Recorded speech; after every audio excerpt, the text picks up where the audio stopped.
Hello everybody, welcome once again to our YouTube channel.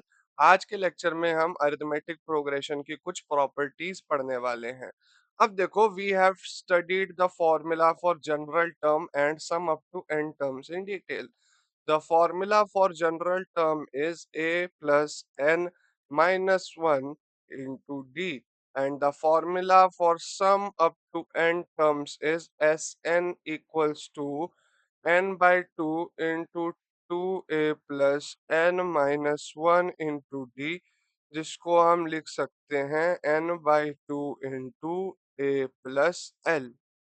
तो यहाँ पे मैंने इन फॉर्मूलाज को बहुत डिटेल में डिस्कस किया हुआ है पिछले कुछ लेक्चर्स में। So you know very well how to obtain the general term of an AP and also the general sum of an AP.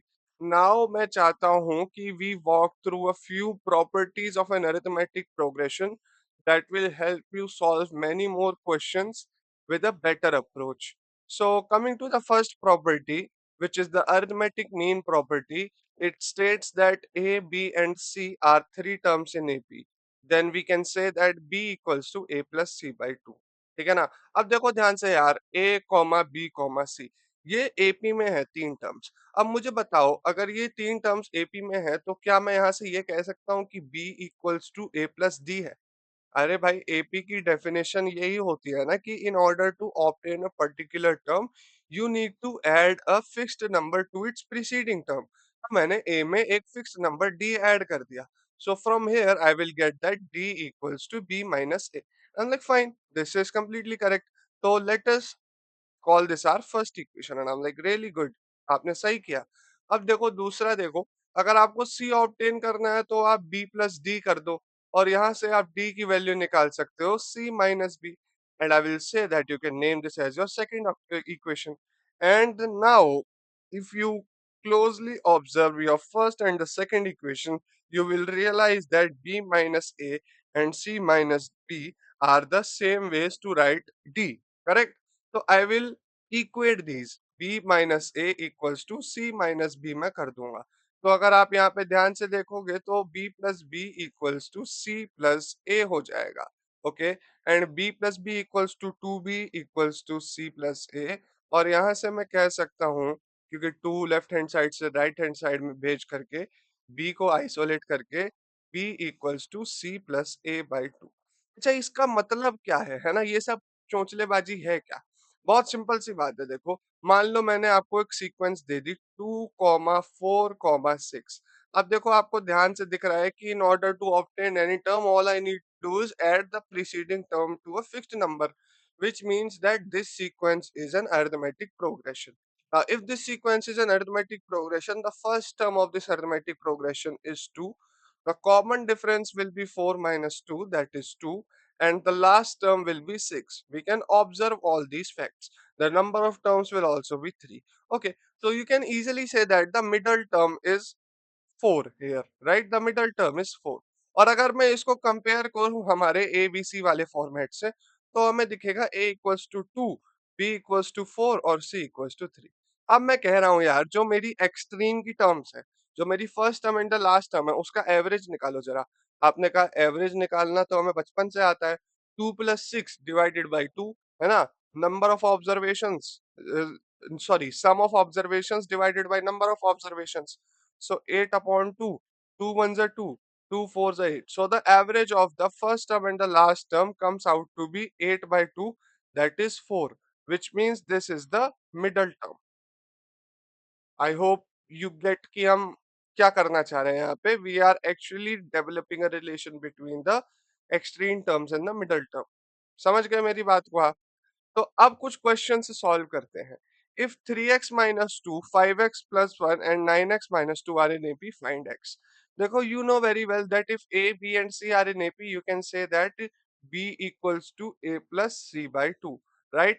And here if I compare these with our condition, I will get that a b and c equals to 3x minus 2, 5x plus 1 and 9x minus 7 respectively। So अब हमें simply values substitute कर देनी है। 5x plus 1 equals to 3x minus 2 plus 9x minus 7 divided by 2। और यहाँ पे 2 divide में है, लेफ्ट हैंड साइड में भेजो तो 2 मल्टीप्लाई में हो जाएगा। 5x plus 1 equals to 3x minus 2 plus 9x minus 7। So 2 times 5 is 10, 10x plus 2 ones are 2, 3 plus 9 12, so 12x minus 9. Okay, so we have 10x plus 2 equals to 12x minus 9। मैंने कहा बहुत बढ़िया। तो इसको अगर आप थोड़ा सा और सिंप्लीफाई कर दोगे तो आपके पास बचेगा 2x equals to 11, right? And x equals to 11 by 2. So for x equals to 11 by 2, I can say that 3x minus 2, 5x plus 1 and 9x, 5x plus 1 and 9x minus 7 are in an AP। अच्छा मैं क्या कह रहा हूँ यार, एक काम करो ना, आप a b और c की वैल्यूज निकाल दो, ठीक है? एक बार इसका कॉमन डिफरेंस निकाल लेंगे तो हमें 100% भरोसा हो जाएगा कि ये AP है।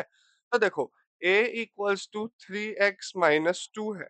अब x की जगह हमें 11/2 डालना है, 11/2 माइनस 2, बहुत बढ़िया। सो 33/2 minus 2 which equals to 33 minus 4/2। तो ये तो आ जाएगा आपका 29/4। मैंने कहा बिल्कुल सही। अब b की वैल्यू देखो जरा, b हो जाएगा 5x प्लस 1। x की जगह 11/2 डाल दो, 5 इंटू 11/2 है ना। एक सेकेंड, ये तो 2 होगा ना, very sorry. So the denominator will be 2। 33 divided by 2, then 2, यहाँ पे डिनोमिनेटर सेम करने के लिए इसको ऊपर नीचे 2 से मल्टीप्लाई कर देंगे और हमारा 29/2 आ जाएगा।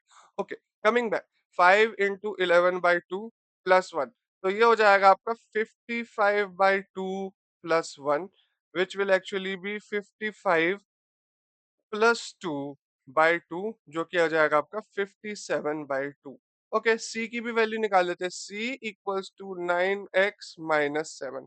अब x की जगह आपने डाल देना है 11/2, सो 9 इंटू 11/2 माइनस 7, ये तो हो जाएगा आपका 99/2 माइनस 7 जो कि हो जाएगा 99 माइनस 14/2, तो 85, right? This equals to c equals to 85/2। तो हमारे पास ए बी और सी की वैल्यूज आ गई हैं, right? A equals to 29/2, right? A equals to 29/2, b equals to 57/2 and c equals to 85/2। तो अब हम सब्ट्रैक्ट करके देख लेते हैं जरा। B minus a should be equal to c minus b, right? तो बी माइनस ए कितना आ रहा है? बी माइनस ए हमारा आ रहा है 57 माइनस 29 डिवाइडेड बाई 2। अब 57 माइनस 29 कितना होता है? आओ करके देख लेते हैं फटाफट। ये तो 17 हो जाएगा और ये 4 हो जाएगा, है ना? बोरो बोरो खेलते थे ना बचपन में से। तो ये हो जाएगा 28। सो 28/2, 28/2 दैट इज 14। मैंने कहा बहुत बढ़िया। b minus a is coming out to be 14। Let's calculate c minus b real quick। This will be 85 minus 57/2। अच्छा, 85 माइनस 57 भी हमें एक बार कैलकुलेट करके देखना है। तो 57 और ऊपर 85। ओके, सो ये तो 15 हो जाएगा और ये कितना हो जाएगा? ये 7 हो जाएगा। तो विल गेट 2 और यहाँ पे 8 आ जाएगा। So this will also be 28/2 that is 14। So यहाँ पे से आप कह सकते हैं the difference between the two consecutive terms is constant and that is 14। Very nice. Moving on to the next question, find x if 2, x, x square minus 5 are in AP। अच्छा, अब तो आपको समझ में आ गया होगा कि 2b equals to a plus C हो जाएगा from the last question. So 2 into X equals to 2 plus X squared minus 5, right? So ये हो जाएगा आपके पास 2x equals to X squared minus 3। So the quadratic equation we will be having is X square minus 2x minus 3।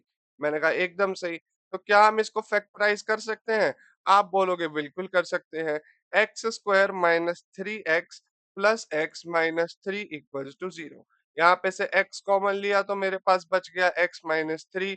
यहाँ पे से plus 1 common लिया तो मेरे पास बच गया x माइनस 3 इक्वल्स टू 0। अब इस पूरे एक्सप्रेशन में से x माइनस 3 कॉमन लिया तो मेरे पास बच जाएगा x minus 3 into x plus 1 equals to 0। अब दो नंबर का प्रोडक्ट अगर 0 आ रहा है तो इधर x माइनस 3 इक्वल्स टू 0 हो जाएगा या फिर x plus one equals to 0 हो जाएगा। तो मैं यहाँ से कह सकता हूँ कि x की वैल्यू 3 आ जाएगी या फिर x की वैल्यू -1 आ जाएगी। I hope this is crystal clear. अब देखो, x की वैल्यू 3 आ रही है और x की वैल्यू -1 आ रही है, और हमने देखा था the terms in AP are 2x and x squared -5। एक बार वेरीफाई कर लेते हैं। तो अगर x की वैल्यू मैं 3 पुट करूंगा तो मेरे पास आएगी 2 3, और 3 स्क्वायर -5 कितना आएगा भाई? 3 3 जा 9, 9 -5 इक्वल्स टू 4। तो हमारी जो एपी आ रही है x इक्वल्स टू 3 सब्स्टिट्यूट करने पे वो 2 3 और 4 आ रही है। ठीक है, सो आप ध्यान से देखोगे तो इसका फर्स्ट टर्म जो है 2 हो जाएगा, लास्ट टर्म जो है 4 हो जाएगा, कॉमन डिफरेंस जो है वो हो जाएगा 3 -2 या फिर 4 -3 जो कि 1 आएगा। So this is an arithmetic progression with its first term as 2, last term as 4 and common difference as 1। Okay, how about in 2 x square -5 I substitute x equals to -1। मैंने कहा we can do that of course. 2 -1 x square -5 यानी कि -1 का whole square -5। 1 -5 कितना हो गया आपका? -4। मैंने कहा बिल्कुल सही। सो 2 1 -4। ओके, देखो ध्यान से, you will notice that the first term of this arithmetic progression is 2, the last term of this arithmetic progression is -4, and the common difference will actually be 2 minus of sorry, the first term will be -1 -2 है ना, second term minus first term, so -1 -2 which will be -4 minus of -1 which will be -3। so the first term of this common difference will be first term of this arithmetic progression will be 2, last term will be -4 and the common difference will be -3। so we are actually getting two arithmetic progressions, 2 3 4 with its common difference as 1, and we are getting the second arithmetic progression as 2 -1 -4 with its common difference as -3। तो शायद अब आपको समझ में आ रहा है कि जरूरी नहीं है कि एक कंडीशन जो हमने दे दिया उससे खाली एक ही एपी बने, राइट? दो एपी भी बन सकते हैं और दोनों एपी के जो कॉमन डिफरेंस है वो अलग अलग भी हो सकते हैं। क्वेश्चन पे चलते हैं। अगले क्वेश्चन में आपसे बोला है find all integer triplets satisfying 2 beta equals to alpha plus gamma and alpha beta gamma equals to 350। अब आप ध्यान से देखो, 2 beta equals to alpha plus gamma जब आप देख रहे हो तो क्या आपको कुछ याद आ रहा है? आपको बिल्कुल याद आ रहा होगा। This we are talking about the arithmetic mean property here, and if any three numbers are satisfying this property, it means that alpha, beta and gamma are in an arithmetic progression। तो मैं इस चीज को यहाँ पे लिख देता हूँ कि alpha beta and gamma are in AP. अच्छा, आप देखो, अल्फा बीटा गामा अगर एपी में है तो क्या मैं ये कह सकता हूँ कि alpha beta and gamma can be assumed to be a minus d comma a plus d? मैंने कहा बिल्कुल कर सकते हैं। और हम ऐसा क्यों कर रहे हैं? हम देखो ऐसा भी कर सकते हैं और हम ये भी कर सकते हैं कि अल्फा बीटा गामा को हम नेम कर सकते हैं ए, फिर ए प्लस डी और a plus two D, right? इसमें भी कोई दिक्कत नहीं है। बट प्रॉब्लम ये है, अगर आप यहाँ पे ध्यान से देखो ना, तो अल्फा बीटा गामा, अब इनको मैं दोनों को सम करूँ ना, यहाँ से अगर मैं अल्फा बीटा और गामा का सम निकालता हूँ तो मेरे पास क्या आएगा? 3a आ जाएगा। और यहाँ से अगर मैं alpha plus beta plus gamma का सम निकालता हूँ तो हमारे पास आ जाएगा 3a+3d। अब देखो, हो क्या रहा है कि पहले कंडीशन में जहां पे हमने अल्फा को a माइनस डी एज्यूम किया था, बीटा को a एज्यूम किया था और गामा को a प्लस डी एज्यूम किया था, वहां पे हमारे पास जो सम है ना, वो कितना आ रहा था? वो 3a आ रहा था। मतलब हमें खाली फर्स्ट टर्म की टर्म, मतलब फर्स्ट टर्म की विद रिस्पेक्ट टू हमें तीनों नंबर्स का सम मिल रहा था। और यार अगर एक वेरिएबल में इक्वेशन मिल रही है तो हम क्यों चाहेंगे कि हमें वही इक्वेशन दो वेरिएबल में मिले? एक वेरिएबल की इक्वेशन अच्छी होती है ना, उसे आप बचपन से सॉल्व करते आते हो। दो वेरिएबल की इक्वेशन तो वैसी खराब होती है सेहत के लिए। तो एक वेरिएबल की इक्वेशन को हम ले लेंगे, है ना? इसलिए हमने अल्फा बीटा गामा को a माइनस डी ए और a प्लस डी एज्यूम कर लिया। ठीक है। अब वो क्या कह रहा है? Alpha beta gamma equals to 350। मैंने कहा very nice. The product of alpha beta and gamma is 315। मैंने कहा okay, so alpha is a minus d, beta is a and gamma is a plus d, and this entire thing equals to 315. Now like fine, कोई दिक्कत नहीं है। देखो, now we can see that this is an equation in two variables, so we of course we cannot reach to a proper answer talking algebraically, so we need to do something smart, and by doing something smart I mean prime factorization, है ना। Prime factorization से क्या होगा, we will be able to find the actual form of 315 as a product of its factors, और तीन number का product बना के फिर हम इन तीनों नंबर्स को ऐसे करके असाइन कर देंगे। ओके, सो प्राइम फैक्टर्स निकालते हैं। 3 से ये दिख रहा है मेरे को डिवाइड होता हुआ 105, फिर 3 से दोबारा डिवाइड होता हुआ दिख रहा है 35, फिर 7 से डिवाइड होता दिख रहा है, 7 से पहले 5 से कर दो, 5 7 से 35, और फिर उसके बाद 7 से कर दो, 7 1 जा 7। So 315 equals to 3 into 3 into 5 into 7। अब देखो, आप मेरे से एक सवाल पूछोगे, भैया हमें तीन नंबर का प्रोडक्ट निकालना है ना, जो 315 है। मैंने कहा बिल्कुल सही बात है, सही कह रहे हो। तो भैया अगर मैं लिख दूं 9 इंटू 5 इंटू 7, तो ये तो ऐसे तीन नंबर हो जाएंगे जिनका प्रोडक्ट 315 है। मैंने कहा बिल्कुल सही बात है, कोई दो राय नहीं है। अब आपने कहा कि भैया इतना ही नहीं, अभी अभी नहीं, अभी रुकिए और सुनिए। मैंने कहा सुनाइए। तो यहाँ पे अब बोलोगे भैया बीच वाले दो नंबर्स को मल्टीप्लाई करके अगर मैं निकाल दूं 3 इंटू 15 इंटू 7, तो उसका भी तो प्रोडक्ट 315 आ जाएगा। मैंने कहा एकदम सही बात है। अगर आप बोलो कि भैया मैं कर दूं हम यहाँ पे इन दोनों को मल्टीप्लाई करके 3 इंटू 3 इंटू 35, तो इसका प्रोडक्ट भी तो 315 आ जाएगा। मैंने कहा एकदम सही बात है, all of these are correct, but ऐसे कौन से तीन नंबर्स हैं जो एपी में है और उनका प्रोडक्ट 315 आ रहा है, ये हमारा सवाल है, और इसलिए हमें ये इक्वेशन मिली हुई है। अब इस इक्वेशन से हम चेक करेंगे कि कौन सा फैक्टोरियल रिप्रेजेंटेशन है ना, कौन सी representation as a product of factors of 315 हमारे काम आएगी। ठीक है, अब पहले हम मान लेते हैं a minus d into a plus d equals to 5 into 7 into 9, है ना, जो कि 315 ही है एट द एंड। तो अगर आप ध्यान से देखो यार, क्या मैं 7 में से अगर 2 सब्ट्रैक्ट करूँ तो मेरे पास 5 आ जाएगा? आपने कहा बिल्कुल सही बात है। और अगर मैं 7 में 2 ऐड करूँ तो मेरे पास 9 आ जाएगा? आपने कहा बिल्कुल सही बात है। तो क्या मैं लिख सकता हूँ क्या कि 5 इक्वल्स टू 7 माइनस 2? बिल्कुल लिख सकते हो। क्या मैं लिख सकता हूँ 9 इक्वल्स टू 7 प्लस 2? बिल्कुल लिख सकते हो। तो लिख सकते हो तो लिख दो ना, आपके हाथ में चोट लगी है क्या? मैं कहा नहीं, तो चलो लिख देते हैं। a minus d into a plus d equals to 7 minus 2 into 7 plus 2। और ध्यान से अगर आप देखोगे तो यहाँ पे जो फर्स्ट टर्म है वो 7 आ रही है, और जो कॉमन डिफरेंस है वो 2 आ रहा है, और यही हमारा एपी बन गया। राइट, अब आप सिंपली निकाल सकते हो alpha equals to a minus d, that is 5, beta equals to a, that is 7, and gamma equals to a plus d, that is 9। I hope that you can see and understand this, that 315 equals to 5 into 7 into 9. So these are the two numbers that satisfy the conditions that 2 beta equals to alpha plus gamma, and also the condition that alpha beta gamma equals to 350. समझ में आ गई बात? Moving on to the next property, we have equal index sum property. उसमें क्या कह रहा है कि यार if p plus q equals to m plus n, then we can say that tp plus tq equals to tm plus tn। ठीक है ना, अजीब सा लग रहा है, हम इसको बहुत सिंप्लीफाई कर देंगे। आप ध्यान से देखिए, a1 a2 a3 A4 और A5, क्या ये एपी में है? मैंने कहा मान लेते हैं कि ये एपी में है। तो मैंने कहा ठीक है यार, अब मेरे को एक बात बताओ, वो कह क्या रहा है कि A1 plus A5 equals to A2 plus A4 होगा। ये चीज हम क्लेम कर रहे हैं, बट इसका कोई प्रूफ तो हमें दिख नहीं रहा।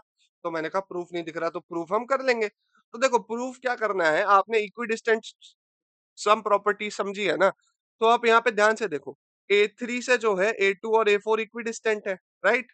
तो मैं ये लिख सकता हूँ कि A3 equals to A2 plus A4 divided by 2। आपने कहा बिल्कुल लिख सकते हो। अच्छा, आप एक और बात बताओ, A1 और A3 भी तो A5 से इक्विडिस्टेंट है। मैंने कहा बिल्कुल सही बात है। तो मैं यहाँ से लिख सकता हूँ A1 plus A5 divided by 2। अरे भाई, बेसिकली हो क्या रहा है, देखो, एक तो हम यहाँ पे A3 लिखना भूल गए, तो फटाफट से यहाँ पे हम A3 लिख देते हैं। ठीक है? अब देखो हो क्या रहा है कि A3 में से मैंने D हटाया तो A2 पे पहुँच गया, और देखो A2 is basically A3 minus D, right? And A4 is basically A2 plus A3 plus D। तो अगर मैं इन दोनों को ऐड कर रहा हूँ ना, A2 प्लस A4, तो ये मेरे पास क्या आ रहा है, A3 minus D plus A3 plus D। तो D से D उड़ जा रहा है, तो मेरे पास 2A3 आ रहा है, और मेरे को A3 चाहिए, तो मुझे इसे 2 से डिवाइड करना पड़ रहा है, इसलिए मेरे पास आ रहा है A2 प्लस A4 बाई 2। समझे मेरी बात को? अच्छा, ठीक है। अब इसमें देखते हैं इसमें क्या हो रहा है। A1 कितना है भाई? A1 मतलब A3 में से मुझे 2 स्टेप चल के आना पड़ रहा है। यानी कि A3 में से एक बार मुझे D सब्ट्रैक्ट करना पड़ रहा है, फिर एक बार और D सब्ट्रैक्ट करना पड़ रहा है। और A5 के लिए मुझे A3 में एक बार D ऐड करना पड़ रहा है, और दोबारा से एक बार D ऐड करना पड़ रहा है। यानी कि A1 जो है वो बेसिकली क्या आ रहा है आपका, A3 माइनस 2D। मैंने कहा बिल्कुल सही बात है। और A5 क्या आ रहा है आपका, A3 प्लस 2D। मैंने कहा बिल्कुल सही बात है। सो A1 प्लस A5 बाई 2 अगर आपको निकालना है, तो वो हो जाएगा A3 minus 2D plus A3 plus 2D, और ये 2 से डिवाइड हो जाएगा, minus 2D plus 2D add हो जाएगा, 2A3 डिवाइडेड बाई 2, है ना? 2A3 डिवाइडेड बाई 2, और 2 से 2 कट के ये आपका A3 आ रहा है। समझ रहे हो हम क्या करना चाह रहे हैं? क्योंकि ये दोनों इक्विडिस्टेंट है भाई, इक्विडिस्टेंट डेफिनिटली है, बट उनके बीच में ये है कि यहाँ पे A3 वाला जो केस है, वहां पे आपका कॉमन डिफरेंस जो है, यहाँ पे आपका कॉमन डिफरेंस सिर्फ D आ रहा है, और यहाँ पे आपका कॉमन डिफरेंस जो है 2D आ रहा है। See this is how you build mathematical thinking. Equidistant का क्या मतलब होता है, डिस्टेंस इक्वल होनी चाहिए। अब वो डिस्टेंस डी भी हो सकती है, वो डिस्टेंस 2D भी हो सकती है, वो डिस्टेंस 3D भी हो सकती है, बट हमें थिंकिंग बिल्ड करनी है। समझ रहे हो? तो अब देखो A3 जो है आपका A2 प्लस A4 आ रहा है, और A1 प्लस A5 आ रहा है। मैंने कहा बिल्कुल सही बात है। तो A2 प्लस A4, अब इनको इक्वेट कर दो ना फटाफट से। तो इक्वेट कर दिया हमने, A2 plus A4 by 2 equals to A1 plus A5 by 2। अब 2 डिवाइड हो रहा है दोनों जगह, तो दोनों साइड में से काट दो। A1 plus A5 equals to A2 plus A4। I hope अब आपको समझ में आ रहा है कि हम इस कंक्लूजन तक कैसे पहुंचे, और इसी कंक्लूजन को जनरलाइज करके हमने नाम दे दिया equal index sum property. Equal index sum property दरअसल कुछ नहीं है, आपको ये समझना चाहिए कि इनके बीच में ना एक मिड टर्म होगी, और मिड टर्म में से ना आप थोड़ा सा कुछ एक प्रॉपर डिस्टेंस जो है वो सब्ट्रैक्ट करोगे ना, तो आपके पास आएगा टीपी, और एक प्रॉपर डिस्टेंस आप ऐड करोगे ना, तो आपके पास आएगा टीक्यू। और मिड टर्म क्या आ जाएगी फिर इसका, अरिथमेटिक मीन प्रॉपर्टी से TP plus TQ divided by 2। और सिमिलरली ना आप यहाँ पे थोड़ा सा इसमें से एक और नंबर सब्ट्रैक्ट करोगे, कुछ भी हो सकता है, जो लेट अस अज्यूम वो माइनस 2D हो जाएगा, तो आपके पास TM आएगा। और एक इक्वी डिस्टेंस सम ऐड करोगे, प्लस 2D ऐड करोगे, तो आपके पास TN आ जाएगा। और फिर वहीं से आप ये कह दोगे अरिथमेटिक मीन प्रॉपर्टी से A mid equals to TM plus TN by 2, और ये जो नीचे 2 है ना, इसी को हमने उड़ा दिया, तो हमारे पास ये आ रही है A मिड वाली प्रॉपर्टी। आई होप समझ में आ रहा होगा आपको हम कैसे कर रहे हैं ये, ठीक है ना? तो having said that let's move forward and solve a few questions. Okay, without finding A and D evaluate T6 T18 minus T10 minus T14। Okay, देखो अब ध्यान से देखना भाई, T6 plus T18 minus T10 plus T14। अब इन दोनों का जरा सम करके देखो नीचे वाले का, T60 18 T10 और T14 का, तो ये हो जाएगा 24, और ये भी हो जाएगा 24। So these are actually the same, the answer will be zero. अब ये 24 ये कैसे आ रहा है? अब देखो मेरी बात समझो, बहुत ध्यान से समझना, इसके पीछे बहुत अच्छा लॉजिक है। देखो T6 प्लस T18 जो है ना, वो एक्चुअली अगर आप एवरेज निकालोगे 6 प्लस 18 बाई 2 करके, तो वो आएगा आपका 12, राइट? 24 बाई 2 आ जाएगा, जिसको आप काट के 12 लिख दोगे। तो इसका मतलब ये है कि T6 और T18 के बीच में जो है इक्विडिस्टेंस है 12। अरे यार देखो, 6 7 8 9 10 और 11, और फिर आपका 12 आता है। उसके बाद 13 14 15 16 17 और 18 आता है ना? तो यहाँ पे देखो 12 के बाद आपको कितने नंबर स्किप करने पड़ रहे हैं, 5 नंबर, तो आप 18 पे जा रहे हो। और 12 के बाद आपको कितने नंबर स्किप करने पड़ रहे हैं, 5 नंबर, तो आप 6 पे जा रहे हो। यानी कि T12 is the equidistant term between T6 and T18, और दैट्स व्हाई उनका अगर मैं अरिथमेटिक मीन निकालूंगा, तो मेरे पास T12 आ जाएगा। ठीक है ना? और सिमिलर चीज वही हम T10 प्लस T14 के साथ कर रहे हैं, क्योंकि 10 प्लस 14 बाई 2 कितना हो जाएगा, 24 बाई 2 दैट इज 12। सो ये दोनों एक्चुअली पता है क्या है? These are actually 2t12 minus 2t12, और 2t12 माइनस 2t12 तो जीरो ही होगा ना मेरे भाई, होगा कि नहीं? अच्छा, दूसरा क्वेश्चन अब देखते हैं, हमारे पास आ जाएगा T5 प्लस T25, और माइनस कॉमन ले लो जरा, T11 प्लस T19। मैंने कहा ठीक है यार, बिल्कुल सही बात है। अब इसको देखो जरा, 5 और 25 का एवरेज निकालना, 5 और 25 का एवरेज निकालोगे तो 30/2 इक्वल्स टू 15 आ जाएगा। बेसिकली मैं ये कह सकता हूँ कि T5 को मैं लिख सकता हूँ T ऑफ 15 माइनस 10, और मैं T25 को लिख सकता हूँ T ऑफ 15 प्लस 10, यानी कि T5 plus T25 will actually become 2T15। समझे? तो ये एक्चुअली में क्या है, ये है एक्चुअली में 2T15। मैंने कहा ठीक है, ये तो मेरे को बात समझ में आ गई, इसको मैं इरेज कर देता हूँ। अब देखो, सेम चीज आपको 11 और 19 के साथ करनी है। 11 और 19 का जरा एवरेज निकालना, एवरेज निकालोगे तो 30/2, और ये 15 आ जाएगा। यानी कि T11 को आप लिख सकते हो T ऑफ 15 माइनस 4, और T19 को आप लिख सकते हो T ऑफ 15 प्लस 4, और आप जैसे ही आप ऐसे लिखोगे तो आपको समझ में आ जाएगा कि ये भी हो जाएगा 2T ऑफ 15, क्योंकि T of 15 minus 4 plus T of 15 plus 4 using the equidistance sum property, this will be 2T15। समझे? और so basically these are the same numbers expressed in different ways, so this will actually become 2T15 minus 2T15, है ना?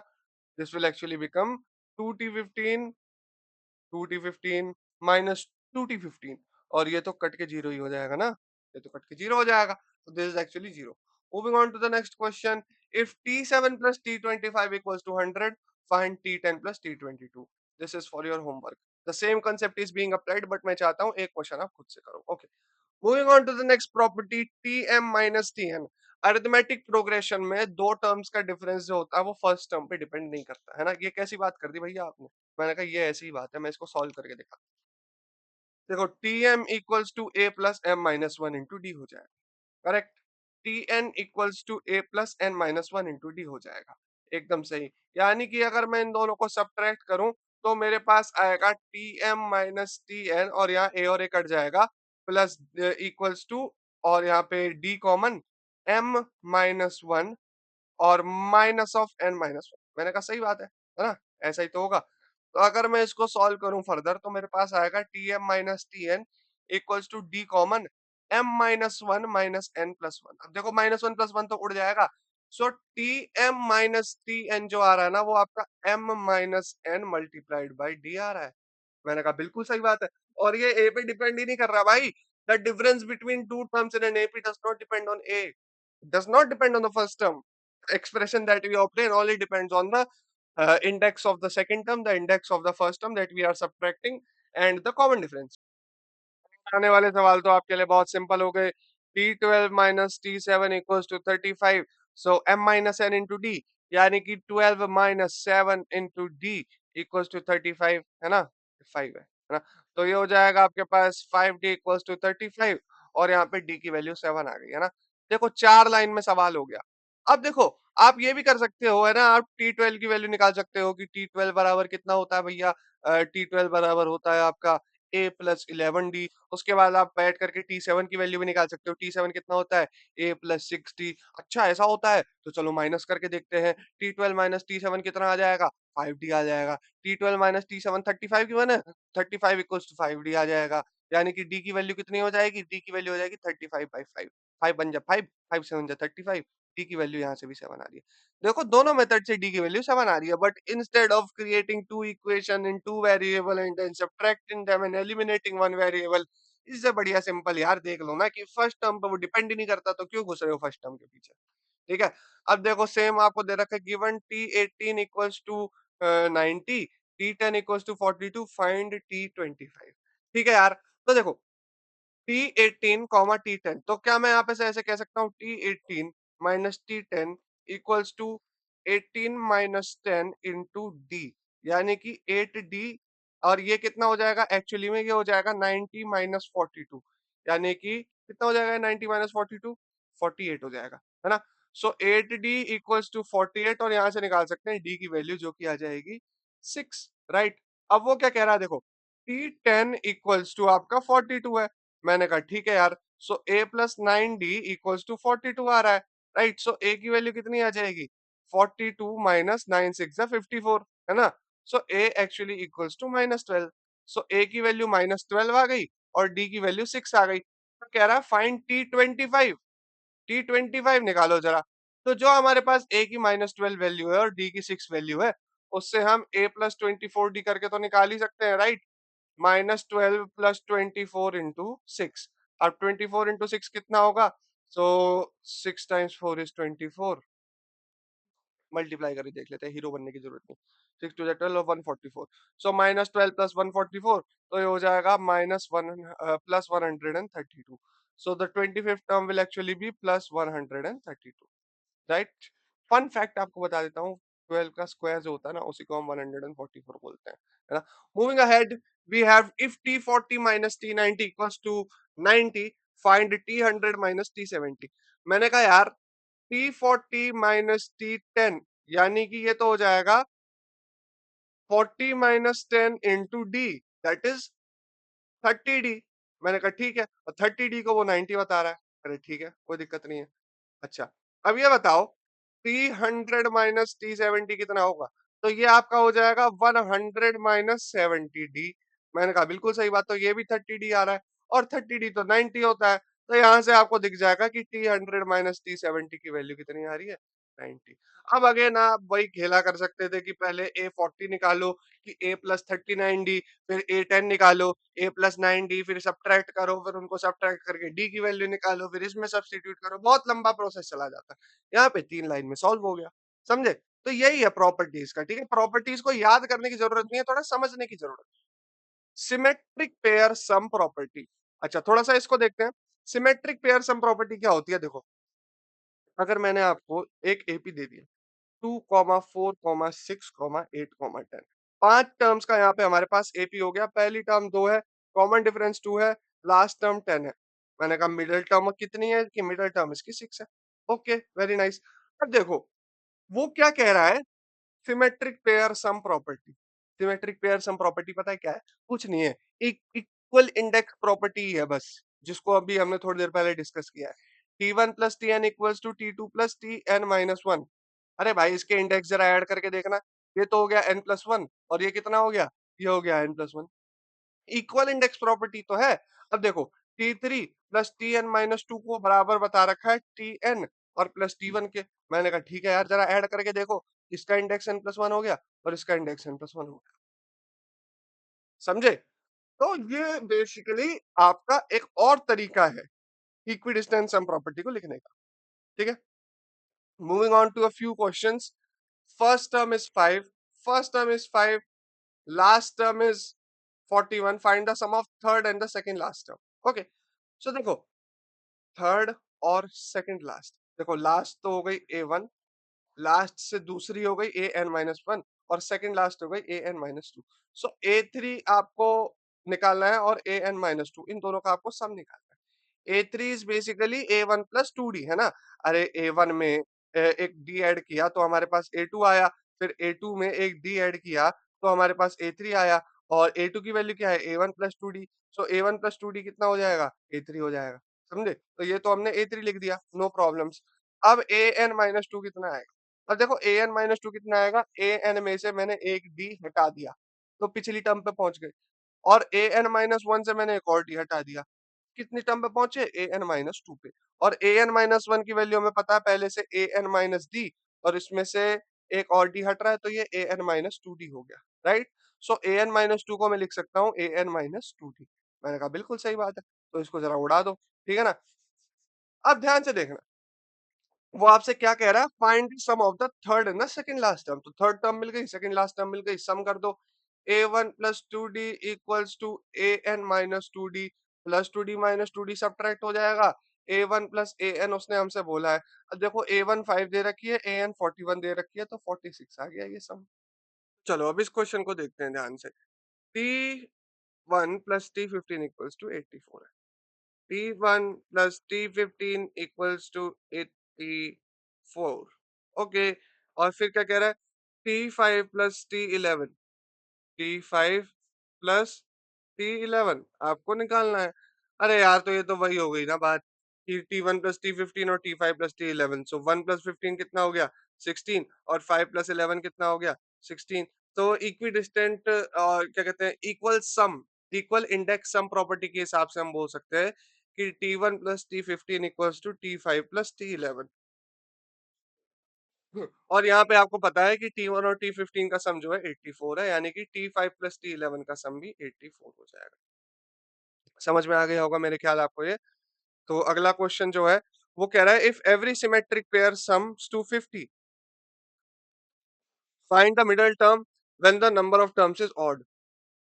इस question को आप एक बार खुद से ट्राई करना, क्योंकि this is a really beautiful question और ये सोचने वाला सवाल है। एंड दैट्स व्हाई एक क्वेश्चन मैं आपको होमवर्क में देना चाहता हूँ। नहीं समझ में आता है, so we will definitely work on it together. Okay, coming to the next property, linear transformation property. देखो, if A B and C are in AP, then K A plus R, K B plus R and K C plus R are also in AP. मेरे को एक बात बताओ यार, देखो, पहले मैं दो चीजों के बारे में बात करूंगा। मैं कह रहा हूं, मान लो A B and C are in AP, ठीक है?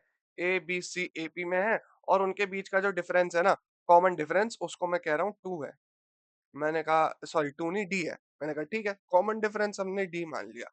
अब मैं कह रहा हूँ जरा इसको पूरा 2 से मल्टीप्लाई कर दो, 2a, 2b और 2c। मैंने कहा आप कॉमन डिफरेंस कैलकुलेट करना जरा, तो मैंने कहा अभी करता हूँ। 2b माइनस 2a, तो 2 कॉमन आएगा और b माइनस a, और b माइनस a तो पहले वाले एपी का कॉमन डिफरेंस था, है ना? पहले वाले एपी का कॉमन डिफरेंस था, तो ये तो 2d आ गया। तो ये जो एपी है इसका जो कॉमन डिफरेंस है वो 2d आ रहा है। ठीक है यार, कोई दिक्कत नहीं है, इस एपी वाले का कॉमन डिफरेंस जो है वो 2d आ जाएगा। मैंने कहा ओके। अब मैं कह रहा हूँ जरा इसमें कुछ ऐड कर दो, है ना? सारे एपी के टर्म्स में कुछ ना कुछ ऐड कर दो। मैंने कहा 3 ऐड कर दो फटाफट। सो 2a प्लस 3, है ना? और 2b प्लस 3, है ना? और 2c प्लस 3, ये कर दो, है ना? अब जरा इसका कॉमन डिफरेंस निकालो। सो कॉमन डिफरेंस अगर इसका आप निकालोगे तो ये आपका आएगा 2b plus 3 minus 2a plus 3, और इसको सब्ट्रैक्ट कर दिया अगर, तो ये आ जाएगा आपका 2b plus 3 minus 2a minus 3 plus 3 minus 3 उठ जाएगा। 2 कॉमन लिया, b माइनस ए आ गया, और b माइनस ए तो d आ गया। सो ये तो आपका 2d आ गया। यहाँ से आपका कॉमन डिफरेंस कितना आया? 2d आया। तो इससे आपको एक बहुत इंपॉर्टेंट ऑब्जर्वेशन मिलती है, और वो ऑब्जर्वेशन ये है कि if any number is multiplied to all the terms of an AP, right? If any number is multiplied to all the terms of an AP, the common difference gets multiplied to the same constant. है ना? यहाँ पे तो देखो common difference 2d लिखा है, but अगर जो एपी दे रखा है आपको a कॉमा बी कॉमा सी, अगर इसको मैं ट्रांसफॉर्म कर रहा हूँ k से मल्टीप्लाई करके इनटू के ए कॉमा के बी कॉमा के सी, तो यहाँ पे आपका कॉमन डिफरेंस d आएगा, और यहाँ पे आपका कॉमन डिफरेंस जो है, अगर पूरे एपी को k से मल्टीप्लाई किया है तो कॉमन डिफरेंस भी k से मल्टीप्लाई हो जाएगा। समझे? अच्छा, और यहीं पे अगर मैं बात करूं एडिशन की, कि ए कॉमा बी कॉमा सी वाला जो एपी है, अगर उसमें कॉमन डिफरेंस डी है और मैं ऐड कर दे रहा हूं के को, तो मेरे पास आ जाएगा ए प्लस के, बी प्लस के और सी प्लस के। अब इसका क्या कॉमन डिफरेंस आएगा? इसका कॉमन डिफरेंस डी ही रहेगा। ठीक है, ऐड करने से कॉमन डिफरेंस चेंज नहीं होगा, बट मल्टीप्लाई करने से कॉमन डिफरेंस उसी कांस्टेंट टर्म से मल्टीप्लाई हो जाएगा। सो आई होप आपको लीनियर ट्रांसफॉर्मेशन वाला पूरा मैटर समझ में आ गया है। ठीक है ना? सो मूविंग ऑन, अब कुछ क्वेश्चंस देख लेते हैं इसके रिगार्डिंग, और क्लियर हो जाएगा। If 4 7 and 10 are in AP, show that 11 17 and 43 are also in AP. अच्छा, देखो क्या हो रहा है, 4 में कितना ऐड करूं कि 11 आ जाए? 4 में आपको ऐड करना पड़ेगा, 4 में आपको ऐड करना पड़ेगा 7, तब 11 आएगा। मैंने कहा ठीक है यार, 7 में कितना ऐड करूं कि आपका 17 आ जाए? तो आपने कहा भैया 7 में तो आपको 10 ऐड करना पड़ेगा, तब आपका 17 आएगा। मैंने कहा यानी कि 4 में कुछ ऐड करके अगर बने और 7 में कुछ ऐड करके बने, तो हमारे पास जो ये डिफरेंस आएंगे ना, वो कॉमन नहीं आएंगे, वो सेम नहीं आएंगे। यानी कि कुछ पहले मल्टीप्लाई हो रहा है 4 में। ये भाई मेंटल प्रोसेस बनानी पड़ती है। मैं I am thinking out loud, उसके पीछे एक रीजन है। I am thinking out loud because I want to compel you to think like me, right? मुझे आपके अंदर थिंकिंग ही तो डेवलप करनी है। अरे वैसे तो आप कैलकुलेटर भी यूज कर लोगे ना मल्टीप्लाई डिवाइड करने के लिए। इसलिए although I might mess up in calculation sometimes, we need to develop a thinking. तो यहाँ पे मतलब कुछ मल्टीप्लाई हो रहा है। देखो, 4 को शायद हम 2 से मल्टीप्लाई करेंगे और उसमें 3 ऐड कर देंगे तो भी 11 आएगा। मैंने कहा सही बात है। अच्छा 7 को 2 से मल्टीप्लाई करके 3 ऐड करना ज़रा, 7 इंटू 2 प्लस 3 करो ज़रा, सो 14 प्लस 3 17 आ जाएगा। अच्छा जी, तो 10 को भी करके देखो ज़रा, 10 इंटू 2 प्लस 3 करके देखो, तो 10 इंटू 2 प्लस 23 आ जाएगा। तो ये तो मैच खा गया ना भाई, 4 का 11 बन गया, 7 का 17 बन गया और 10 का 23 बन गया। यानी कि जो एन आ रहा है ना, एन आ रहा है 4 एन प्लस 3, सॉरी 2 प्लस 3,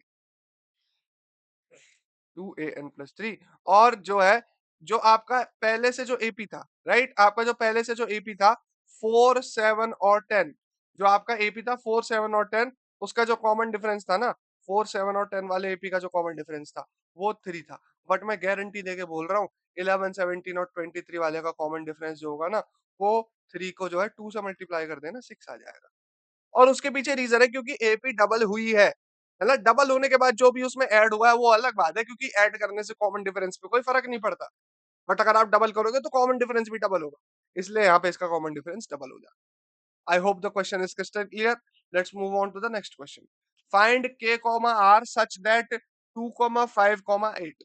तो हम ए को 2 मान रहे हैं, बी को 5 मान रहे हैं, है ना, सी को 8 मान रहे हैं।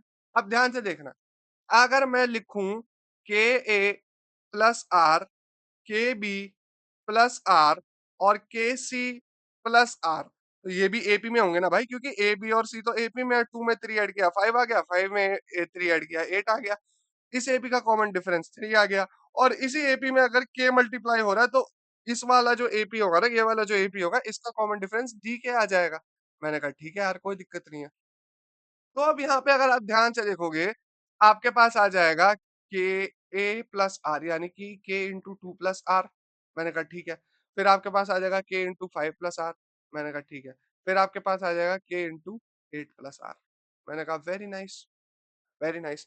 अब यहाँ पे बेसिकली हो क्या रहा है, देखो, के इंटू 2 प्लस आर बन रहा है 9। मैंने कहा बिल्कुल सही बात है। और k इंटू 5 प्लस आर बन रहा है 18।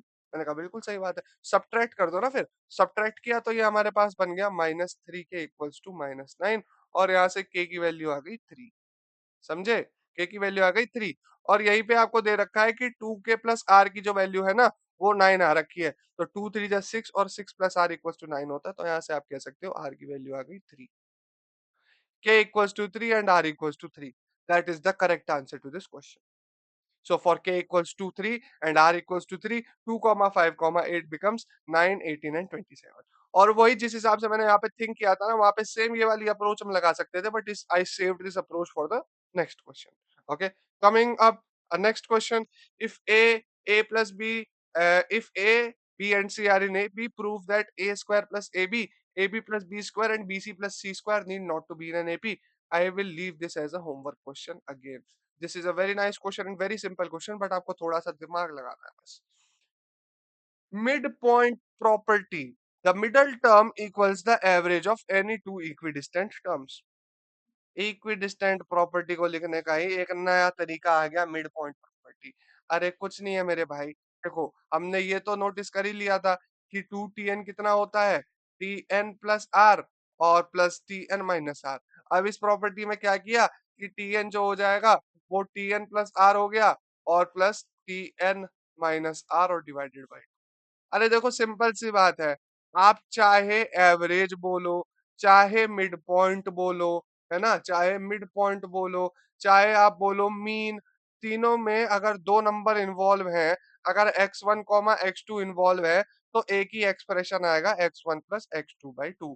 और जैसे इसमें ना t n plus r dot t n minus r, ये दो नंबर इन्वॉल्व है, तो इसका एवरेज निकालो, इसका मिड पॉइंट निकालो, इसका मीन निकालो, वो टी एन ही आएगा। मेरी बात समझ गए? इसी चीज को यहाँ पे बहुत अच्छे से समझा रखी है, ठीक है ना। अब देखो ये क्या कह रहा है, if T20 equals to 60 and T30 equals to 90 find T25। देखो, अब देखो T25 हमको निकालना है, तो 20 और 30 की जरा मीन निकालो। 20 और 30 का मीन निकाला तो वो आ गया 50/2, और 50/2 25 होता है। तो T25 बेसिकली कुछ ऐसा हो जाएगा कि अगर मैं T20 को लिखूं, T20 equals to T of 25 - 5। और अगर मैं T30 को लिखूं T ऑफ 25 + 5, और अगर मैं इन दोनों को ऐड करूं तो क्या मैं ये कह सकता हूं कि T of 25 - 5 plus T of 25 + 5 equals to twice of T of 25? कह सकते हैं कि नहीं कह सकते?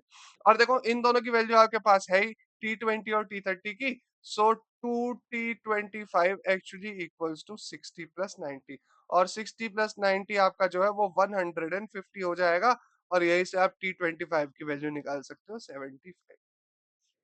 I hope this is crystal clear. Moving on to the next question.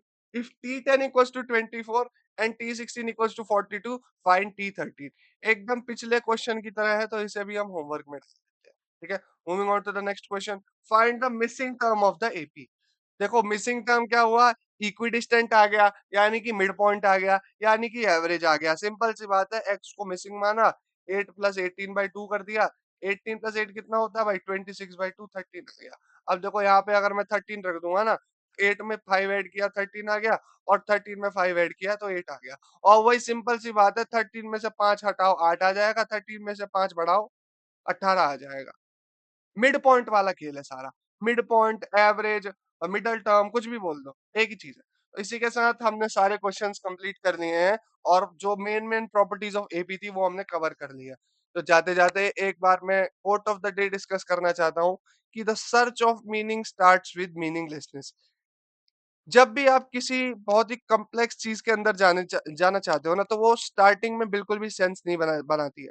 ठीक है, कोई भी कॉम्प्लेक्स चीज स्टार्टिंग में एकदम सेंसलेस लगती है, बट आप धीरे धीरे उस चीज को डिकोड करने की कोशिश करते हो। And if you actually try to find, if you actually struggle with the problem and try to find things that you can work on, and you break it into small workable chunks, you will be surprised by your problem solving abilities.